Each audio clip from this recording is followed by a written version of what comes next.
Hello friends, આજે આપણે ગળ્યા માલપુઆ બનાવીશું કે જગતના નાથ જગન્નાથને પ્રસાદમાં ધરાવવામાં આવતા હોય છે અને જગન્નાથ મંદિરમાં મળતા હોય એવા ગળ્યા માલપુઆ બનાવીશું।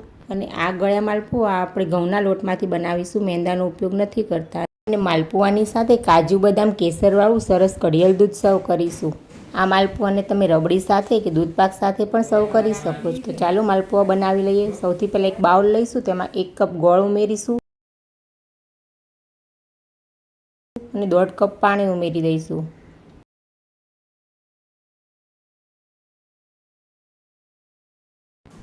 અને ગોળને સરસ ઓગાળી લઈશું।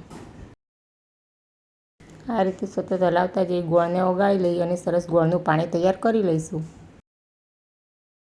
તમે જોઈ શકો છો ગોળ સરસ ઓગળી ગયો છે। ગોળનું પાણી માલપુઆ બનાવવા માટે તૈયાર થઈ ગયું છે। તો એને પહેલાં ગળી લઈશું, જેથી જો ગોળમાં કંઈ કચરો હોય કે નાની કણી ઓગળ્યા વગર રહી ગઈ હોય તો તે નીકળી જશે।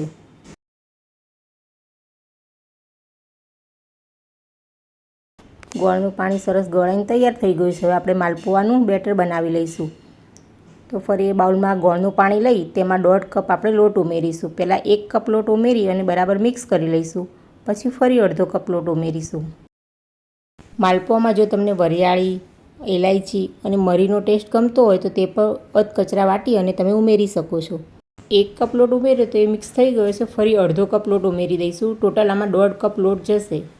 1 કપ ગોળ સામે 1.5 કપ પાણી અને 1.5 કપ લોટ લેશો એટલે પરફેક્ટ માલપુઆ ઉતારવાનું બેટર તૈયાર થઈ જાય છે। આ રીતે સતત હલાવી અને બિલકુલ લમ્સ વગરનું બેટર તૈયાર કરવાનું।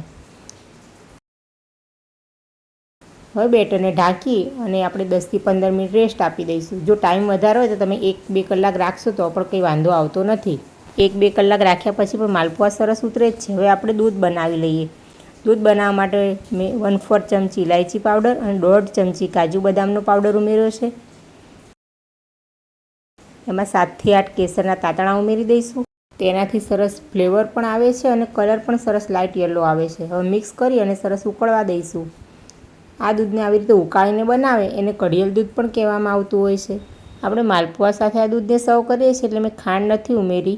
માલપુઆ ગળ્યા હોય છે, પછી દૂધ પણ ગળ્યું હોય તો ગળપણનું પ્રમાણ વધી જાય છે, પણ જો તમારા ટેસ્ટ પ્રમાણે તમને પસંદ હોય તો તમે ખાંડ ઉમેરી શકો છો।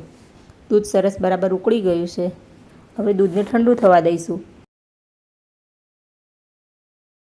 અને ત્યાં સુધી આપણે બેટર ચેક કરી લઈએ। તો માલપુઆનો બેટરને રેસ્ટ આપવા મૂક્યું હતું તે સરસ સેટ થઈને તૈયાર થઈ ગયું છે। હવે બરાબર એકવાર હલાવી અને મિક્સ કરી લઈશું અને માલપુઆ ઉતારી લઈશું। માલપુઆ ઉતારવા માટે મેં અહીંયા નોનસ્ટિક પેન લીધેલું છે। માલપુઆ ઉતારવા માટે કોઈ પણ નોનસ્ટિક તવી કે તમે લોઢીનો પણ ઉપયોગ કરી શકો છો। લોઢી એટલે કે આપણે જે લોખંડની તવીમાં પહેલાં રોટલી બનાવતા તે। પેનમાં થોડું ઘી લગાવી અને પછી માલપુઆ આ રીતે ઉતારી લઈશું। આ રીતે માલપુઆ ચડી જાય એટલે સાઈડ પલટાવી અને સરસ ગોલ્ડન બ્રાઉન તળી લઈશું।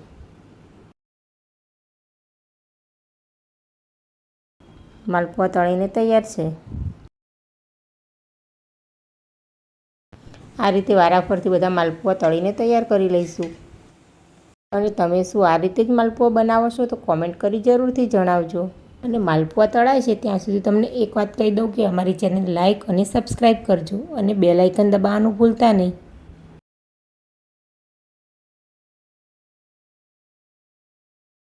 તો બધા માલપુઆ તળાઈને તૈયાર છે। માલપુઆને આપણે જે સરસ દૂધ બનાવીને રાખ્યું છે કાજુ બદામ કેસરવાળું તેની સાથે સર્વ કરી દઈશું। તમે દૂધપાક કે રબડી સાથે પણ સર્વ કરી શકો છો। ઉપરથી પિસ્તાની કતરણથી ગાર્નિશ કરી દઈશું તો તૈયાર છે જગતના નાથ જગન્નાથને પ્રસાદમાં ધરાવવામાં આવતા ગળ્યા માલપુઆ। સાથે કાજુ બદામ કેસરવાળું દૂધ સર્વ કર્યું છે। તમે રબડી સાથે કે દૂધપાક સાથે પણ સર્વ કરી શકો છો। તો એકવાર જરૂરથી બનાવીને ટ્રાય કરો।